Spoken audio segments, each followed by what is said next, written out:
Um, my name is Lloyd Allender. I'm the president of St. Louis Real Estate Investors. This is our main event for the month. This is March 16th, the third Tuesday. We have our main event for the month. We got two speakers, great speakers lined up for you tonight. We have, for starters, we got Rob Fishbein of JM Real Estate Capital. He's going to give us a funding update. And I want to, as far as give you a little background on Rob, he's a much appreciated supporting vendor of STLREIA. And you can get to his website by following one of the link, by clicking on the big JM logo on the right-hand side of most of our web pages. Takes you right to his website. Anyway, he did give us a live presentation back before COVID. Those days we yearn for again. And he's given us a Zoom update since then, but we're looking forward to. We haven't heard from him for a while. He's going to give us a Zoom update tonight on the funding of real estate capital, and I'm looking forward to seeing what he's got, how the market has changed, and what's coming up. So, why don't you take it away, Rob? Go and unmute yourself, and I'll give you the floor. Sounds good, guys.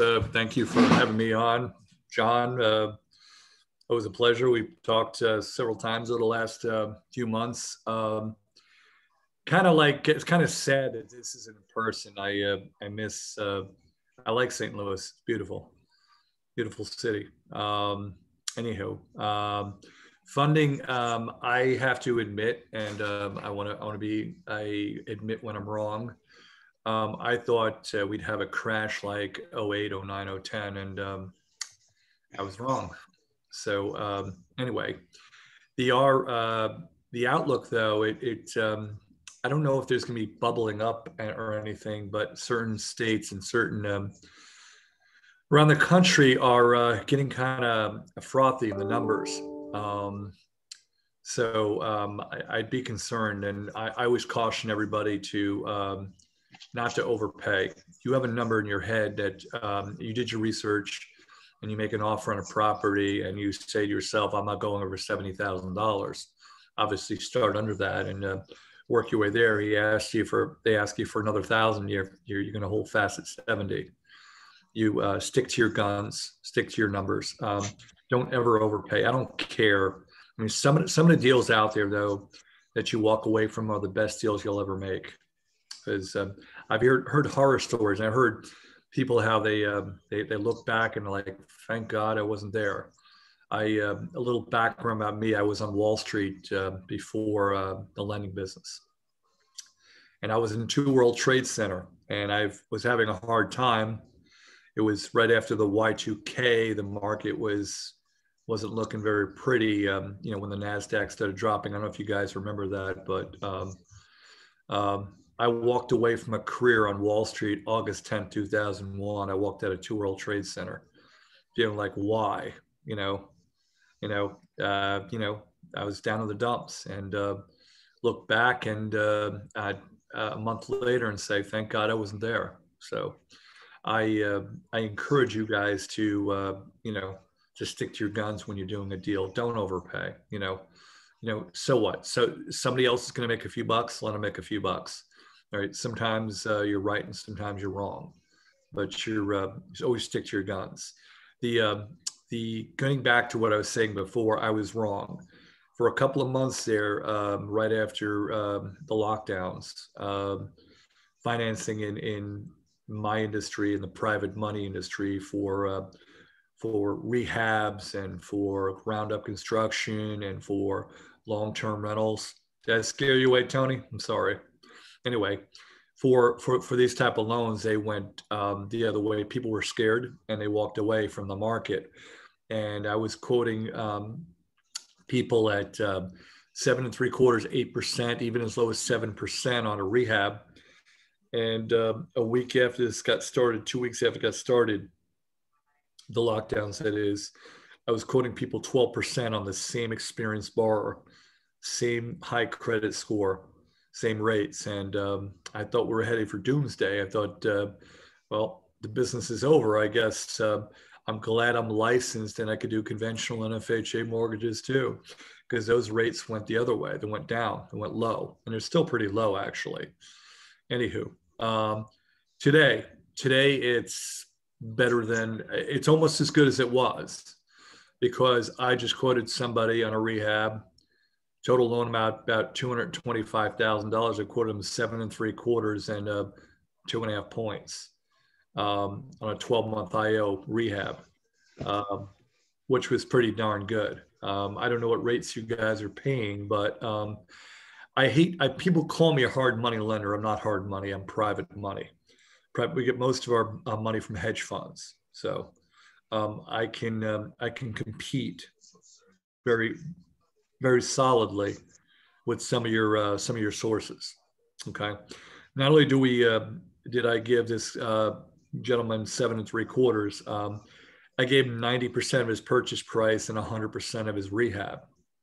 Okay, and I could do that. I could do 90 and 100 up to 75, and I can get a rate as low as 7 3/4 right now.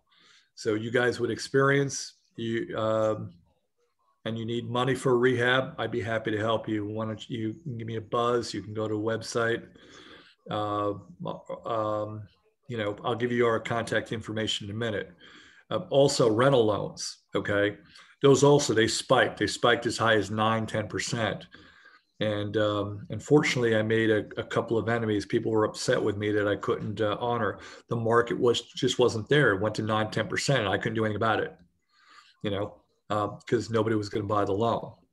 I can make the loan, but nobody's going to buy the loan. Nobody buys the loan. I get stuck with the loan. And anyway, that's how it works. The way it works is there are a lot of guys out there like me where they have institutions a lot larger than me, and we have Wall Street also we sell to. So, and they go out and they'll make a loan, and then they have to resell the loan.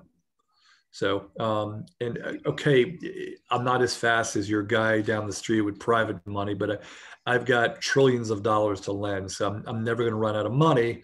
So if a guy, your local private guy that probably has a few $1 million rolling, okay, if all his money's out, he can't lend to you, but I can continue to lend to you. We do require appraisals on rehabs. Nowadays with everything going crazy, the market going up in this pandemic, which makes me nervous actually, but the appraisers are very busy. I just got a quote on an appraiser 30 days out, and it was going to charge $1,125.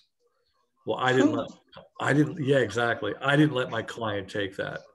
So I still have to get a better deal for him because I'm not going to let him do it. So I also, let me get it back to long-term rental loans. If you're doing a rehab and you want to do a BRRRR, you want to refinance it into a long-term loan, our low rates on a 30-year fixed is 4 1/4. So sometimes you get there organically, and sometimes you could buy to it. But 4 1/4 on a 30-year fixed with no tax returns is pretty darn good. We can go up to 80% on a purchase or a no cash refi, or we can go to 75% on a cash out refi on those. Ground up construction. By the way, on the other two products, we don't require experience. You can come to me with a rehab, you have zero experience, you want to try it out.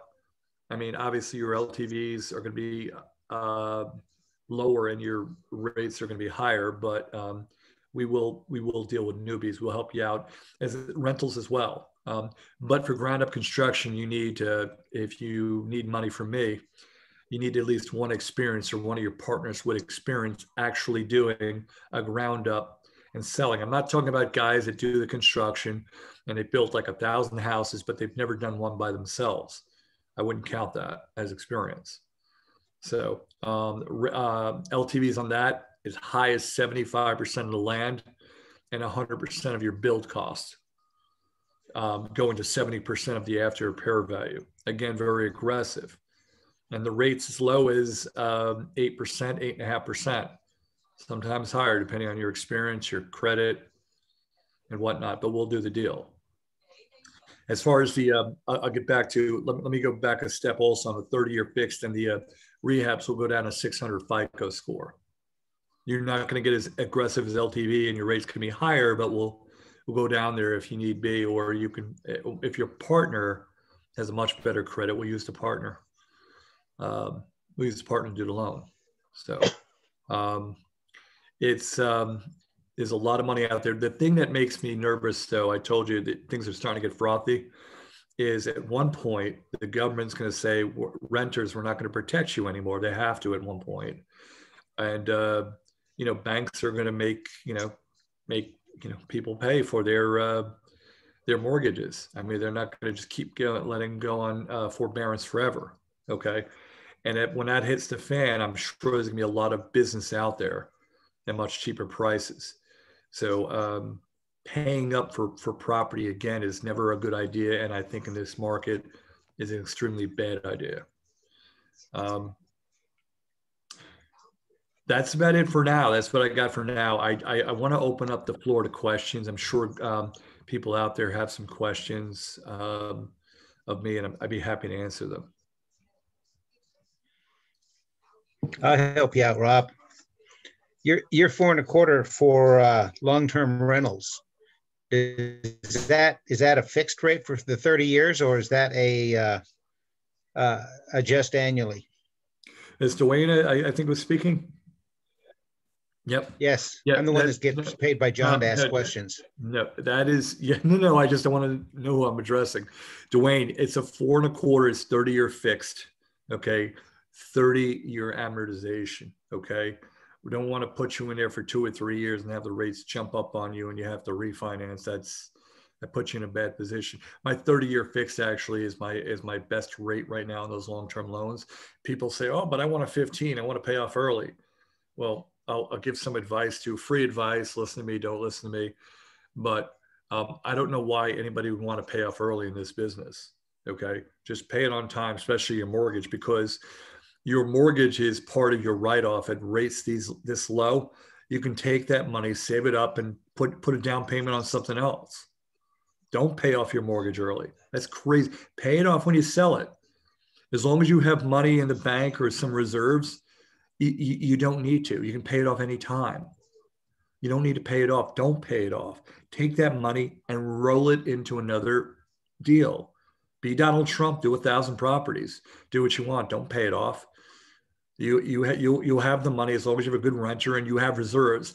I strongly recommend that everybody has 6 months pity, principal, interest, taxes, insurance on all their properties, because you don't know what you don't know. I'm sure no one foresaw this pandemic, because I, for one, didn't. Rob, I had a follow-up question to what Dwayne just asked you about the fixed. You mentioned 75 LTV or maybe 80% LTV. Do you also require documentation that personal guarantee, or would you lend to renters or long-time renters who have properties titled in the name of an LLC? Oh, I want you to do an LLC. I want you to protect yourself. And it's also easier for us dealing with you guys in a LLC. We do LLCs and we do land trusts also. Okay, so you wouldn't require, because what I'm getting from the more established banks is, oh yeah, we'll lend to an LLC, but you have to provide a personal guarantee as well. Otherwise, we won't make the loan. Are you requiring... We'll do that without a personal guarantee, but I'll lower the LTV by 10%. Yeah, which is fine. I was even willing to go up to 50% LTV because I have some pretty appreciated property that I want to take out some cash out and use it to buy the next property. Yeah, I can go to, on a cash out, I'll go to 65% without a personal guarantee. If you're willing to sign it and do a personal guarantee, I'll go to 75 on a cash out. If you're, I'm not greedy. I think 50% will do very well for me. If I can get 50% cash out of my properties, then I'm good. I'll be happy to help you out. Please contact me. Yes. I'm dying to know, Rakesh, what's your concern about the personal guarantee? It undermines the whole purpose of why I created a LLC structure in the first place, which was to not have a slip and fall kind of incident give somebody a lawyer a property rich, cash rich target to pursue if all the assets in the LLC are the house, and there's a wide separation between my personal assets and the LLC owned assets, there's little incentive for some lawyer to take it and chase after a bigger pot of money. Well, but if I put my own personal guarantee, then not only is the house or in the play for a slip and fall kind of lawsuit, it's also because the house is backed by my personal guarantee. If there is an adverse judgment, then I'm on the hook personally as well. I don't know if that's correct. I would seek advice from your attorney, but we use the personal guarantee just for the loan we're making to you. And when we have to pull a credit score and we have to, know who's responsible for it. I mean, it's in an LLC. So again, I would ask your attorney, because we allow it in an LLC and we do ask for a personal guarantee, but we will make, if that's what you want, if you want to do 50, you want to do 60%, 65%, if your credit's at least 700 FICO, we'll make the loan. Okay. Hey, nobody knows that there's a personal guarantee out there. And I'm with Dave. Yeah, Rakesh, Rob's right. In the order of things, the way they go, he has first deed position or override any lawsuits because he was in a mortgage position before the slip and fall occurred. So he has priority position. So the value or the suing, the going to court, all those issues are not going to affect the payment of Rob's loan. He's in first position because he was there before the lawsuit occurred. So Rob's right on that. Not saying you need to change what you're doing. If you want to do, no personal guarantee, that's probably a good idea. But those reasons aren't right. Rob is right, I think, on that. Okay. Yep. No, Gentlemen, that's good to hear. I saw Heath had his hand up earlier. You still got a question, Heath? Can I unmute yourself if you want to get on? I was just going to ask about it being a commercial loan because of an LLC. So that kind of sounds like Rakesh had the question answered. Okay. Okay. Looks like Ryan's got a question. Yeah, guys, I was just wondering, I've been reading up, are you creating special LLCs for each property or project underneath your umbrella company? I am, but it's a pain in the neck after a certain number of properties because the overhead of individual LLCs is just way too much.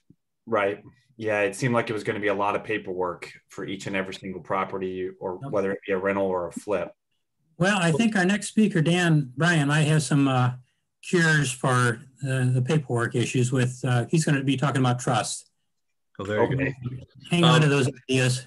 Well, Ryan, though, I actually personally think it's a good idea to have a parent LLC and LLCs under it, in my opinion. Okay, a little more paperwork, so you keep your accountant busy, pay him a few bucks. But I think it's worth it because you're talking about, Rakesh is talking about slip and fall lawyers, okay? If you have two properties on one LLC, they can go after both properties. If there's only one property in the LLC, they can only go after that one property, the LLC, and that's it, if that's the only asset. Okay, again, I'm not an attorney and I don't play one on TV, but that's my opinion. Yeah, no, that's exactly, Rob, my argument or my rationale is if the only assets in that LLC that they can sue is the house, that's the most they can go after. So yes, I'll take the overhead of preparing 9, annual statements to attach to my tax return, but that's the cost of protecting yourself. I agree. I totally agree. Yeah, but it's not that much paperwork. I've lived that way forever. But I got another question for Rob real quick. Sure. Can I give you $100,000 appraisal on a property that I own free and clear and then get 70,000, 75,000 out of it? And I'll sign up to all your guarantees at 4.5, 4.25. Let me see. Let's talk after, let's talk outside the room. And I gotta take a look at you. I'll tell you this though. And I'll let you use your appraiser. You can't order the appraisal, but as long as your appraiser is not on a bad list, I'll use your appraiser. How's that? Oh, I don't care. Okay. The offer's there though. Offer's still there. So then I could give it to David and get 26% with him. Okay. Would you have a problem with me reloaning your money? Hey, why not? It's a Okay. free country. I have it's funny. I have a friend of mine that did that. He had a client. He had a client that had 3 buildings in Astoria, Queens, cashed out for $6 million. And what the guy did was he put it right in the bank and Chase, and was making like 0.25% a year. He says, "Are you crazy? You're paying like what, 5%, whatever it was, and making 0.25%." He says, "Well, why don't we loan it hard money? I'll get you 12%. You be the bank." Not a bad idea, but make sure your paperwork's in order, though. You know, just make sure you have a strong lawyer that's drawing up your docs. So, not a bad idea. Why not take it out at 4.25 and loan it at 12 or whatever it is that you guys can get on the street? So, Yep. Hey, more power to you. So it's America still, right? Oh yeah. I think. Yeah. Rob, you said you were going to share your contact information. Absolutely. Yeah, My office number is, it's extremely difficult, so you might want to write this down. It's 844 we close. Okay. 844 we close, spelled out. Okay. My cell phone number is this one right here. Okay. My cell phone number, you can text me anytime, is area code 917-362-0057, 917-362-0057. My website is www.jmrecapital.com. You can go on there, fill out, take you a minute and a half, and I get you a quote usually within an hour during business hours. But worst case scenario, if you did it now, I'd probably get back to you in the morning. Thank you. No problem. Or you can go to our website, STLREIA.com, and you'll find them in the right-hand column of most of our web pages, JM Capital. Just click on that link and you'll get to his website. And flip side, if you go to my website, you can click on STLREIA and get to their website. Great. Thumbs up. You're so nice. Yeah. Why not? Listen, I listen. We're investor friendly. We're trying to help you out here. I always had, my mom, may she rest in peace, she used to say, one hand wash the other, 2 hands wash the face. If I help you, you help me, we help each other, everybody wins. Why not? So I'd like to win. I'd like you guys to win too. The more you win, the more we do business. The more we do business, the more I make money too. So why not, right? Makes Roger sense. on that. So any other questions? I think you've covered them. How old can that appraisal be? I'm sorry? How old can the appraisal be? With appraisals, depending on the lender, anywhere from 3 to 6 months. Use an appraiser, but most you can transfer appraisal from another, also another institution if they'll allow you to. They have to allow to release the appraisal. So, so if you did an appraisal with XYZ Capital, I'm sorry. Since I paid for it, they have to give it to. Well, they'll give you the appraisal, but not necessarily transfer the rights to the appraisal, because in order for me to sell the loan, they have to transfer the right to me in our name. Okay. Okay. So you're correct. Sick Floyd on them. You can do that. I mean, you can do that. I've never, they can wait you out also. They can say, all right, it's 4 months old. I'll wait you out a couple of months, then I'll give it to you. I mean, what have you? Look, if bad blood. You're right. You're right. But listen, I'll say it again. My name is not Obama. It's Fishbein. If you like your appraiser, you can keep your appraiser. I'll use your appraiser. So we'll order it. We'll order one. I'll order it for you. Just give me the name. As long as they're not on a bad list, I'll do that. So you heard me here, and you can text me, call me, what have you. If you have any situations, I'd be happy to help. Even if I can't help you out, maybe I can point you in the right direction. So. Okay, Rob, appreciate your update coming on with us.